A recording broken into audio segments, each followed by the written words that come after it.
everyone, welcome to Homeschool and welcome back to class 11 chemistry states of matter chapter. In our previous part we have discussed about the intermolecular forces of attractions, right? So the intermolecular forces of attractions that exist between gas are called van der Waals forces of attraction. We had also seen the different types of van der Waals forces of attractions like London forces or dispersion forces, dipole-dipole interactions and dipole-induced dipole interactions, as well as hydrogen bonding, isn't it? Now let us discuss something about the thermal energy. So this is very simple. You know, the intermolecular forces of attraction brings the molecules together. Okay, so if one gas molecule have to stay with another gas molecule, intermolecular forces are responsible. But the thermal energy is opposite. So this thermal energy makes the molecules to go away from one another. You know, this is that disturbing energy that gets created between the molecules, I can say. Okay, so thermal energy is nothing but the energy that is arised due to motion of the particles. Okay, let me write the definition for thermal energy. Energy arises due to motion of particles. Okay, particles are always in a continuous vibrations, so they won't stay in one place. I mean, they keep moving, they have a certain kind of motion always, whether it can be a solid or liquid or gas. So whatever may be the state, the particles always in a random motion. Okay, but in case of solid, the motion is very less, negligible. In case of liquids, you have some high amount of motion for the particles, but in case of gases, the motion is very much high for the particles. Okay, so the energy that arised due to motion of particles is called thermal energy, and which is nothing but a kinetic energy, I can say. Thermal energy is due to the kinetic energy, which is nothing but the moving energy of the particles. Okay, and we all know that the kinetic energy is directly proportional to temperature. As you increase the temperature, more and more the molecules would move, right? That means thermal energy increases, right? The kinetic energy increases. See, thermal energy in other words means kinetic energy, moving energy of a molecule. So this thermal energy or kinetic energy, you know, it is directly proportional to temperature. As temperature increases, the thermal energy increases. Okay, and remember, the thermal energy is highest for gases. So gases have highest thermal energy as compared to liquids, and liquids have highest thermal energy as compared to solids. Okay, whereas this is the order of thermal energy I am giving you. Okay, because the motion or the movement of molecules is very much high in case of gases, gas state, isn't it? So that is why thermal energy or kinetic energy of gas molecules is very much high. So whereas if I have to give the order for intermolecular forces, you know, solids have greater intermolecular forces of attraction as compared to liquids.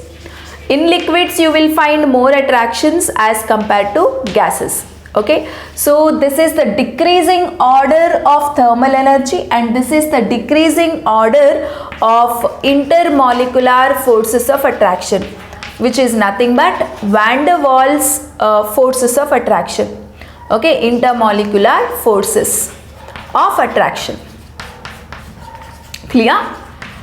So as thermal energy increases, you know, the randomness becomes more and more. I mean, the particles would go away from one another. But as intermolecular forces of attraction increases, the particles of a matter would like to stay with each other. Okay, so in solids you have greater forces of attraction, but in gas you have least intermolecular forces of attraction, it is because of the motion of gas particles, it is because of high kinetic energy of gas particles, or I can say thermal energy is very much higher. Okay, so that is all about the thermal energy, nothing much. Just remember, for gases it is very much high, it is nothing but the energy that arises due to motion of particles. In other words, it is due to kinetic energy, or you can think that it itself is a thermal energy, itself is nothing but the kinetic energy of the molecules. Okay, fine. And that energy is directly proportional to temperature. So this is what the summary of the thermal energy. Now let us understand about the measurable properties of gases. See, before I go for gas laws, I mean you have Boyle's law, Charles' law, Gay-Lussac's law, etc., right? So you have lots of numericals there, and where you have to deal with some terms like volume, pressure, temperature, etc., etc. And sometimes you need to have that unit conversions. You should exactly know what are the units of pressure, volume, and how to convert from one unit to another unit. All this is very much necessary.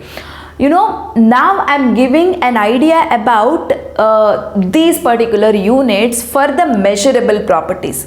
You know, measurable properties of gases is what we are discussing now. So what do we mean by this measurable properties? Using these measurable properties, one can describe about the nature of a gas. Okay, so how do you describe a gas? A gas is always described with the help of terms like pressure, volume, mass, or temperature. And this mass, volume, pressure, and temperature are called measurable properties of gases. They can be measured. Okay, so using these terms, using these properties, one can always describe about the nature of a gas. So now let us understand about the terms mass, volume, pressure, temperature, their standard units, and how to convert them from one unit to another unit. So this is the most fundamental basic that you need for this chapter.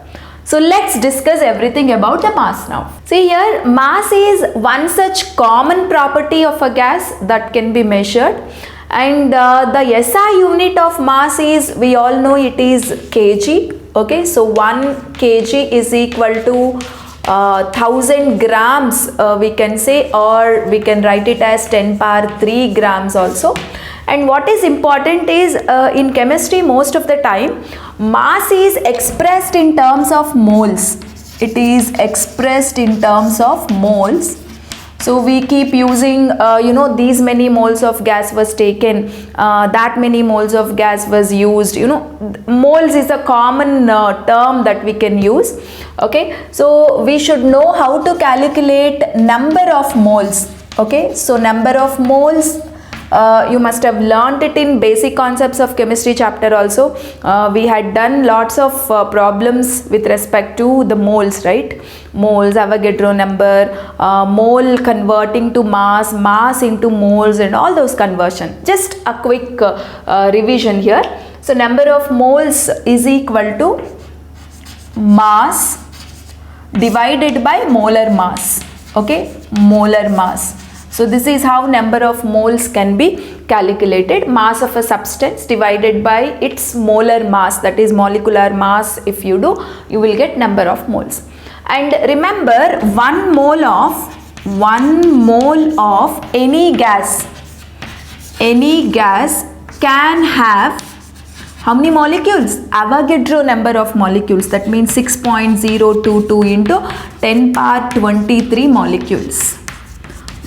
Suppose if I ask you how many molecules are there in 1 mole of oxygen gas. Okay, how many molecules are there in 1 mole of oxygen gas? It is how much? 6.022 into 10 power 23 molecules. How many molecules are there in 1 mole of N2 gas? The same thing, it is these many number. Okay, so 1 mole of any gas can have how many molecules?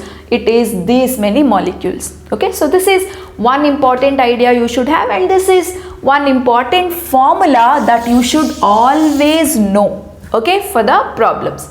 This is all about the mass. Now let us talk about another important measurable property called volume.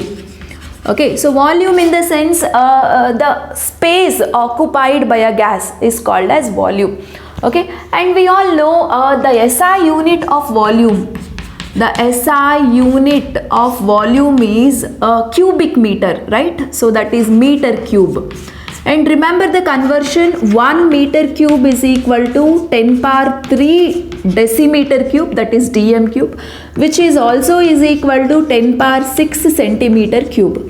Okay, so this is the conversion between meter cube, decimeter cube and centimeter cube.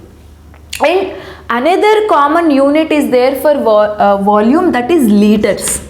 Okay, liters is very much common, guys. Okay, so we all know 1 liter is equal to, it is 1000 ml, right? So 1000 milliliter, or we can write it as 10 power 3 ml also. And remember, 1 ml is equal to 1 centimeter cube. Okay, 1 ml is equal to 1 centimeter cube. So we can also say that 1 liter is equal to 1000 centimeter cube. Okay, 1000 centimeter cube, which is equal to 1 decimeter cube.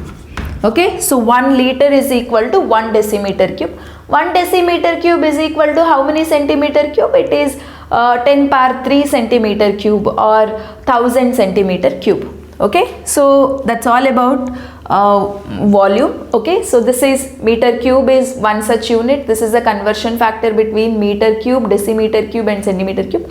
And also liter is very much commonly used unit, and liter to ml conversion or centimeter. 1 ml is nothing but 1 centimeter cube. So whenever I say 1 liter is equal to 1000 ml, it also means 1000 centimeter cube. Okay, because 1 ml is equal to 1 centimeter cube. Okay, so this is all about mass and volume. Now let us discuss about the units of pressure. See guys, wherever gas is there, pressure will be there. Okay, because the gas particles, when they collide with each other, or when they collide the walls of a container, gas particles, when they hit the walls of a container, a kind of force is generated, and that force generated in a particular area is called as pressure. Right? So what is pressure here? It is nothing but force divided by area. A force generated by a gas particles when they hit the container in a particular area is called as a pressure. Okay, and the SI unit of pressure is actually Newton per meter square, or we can call it as Pascal.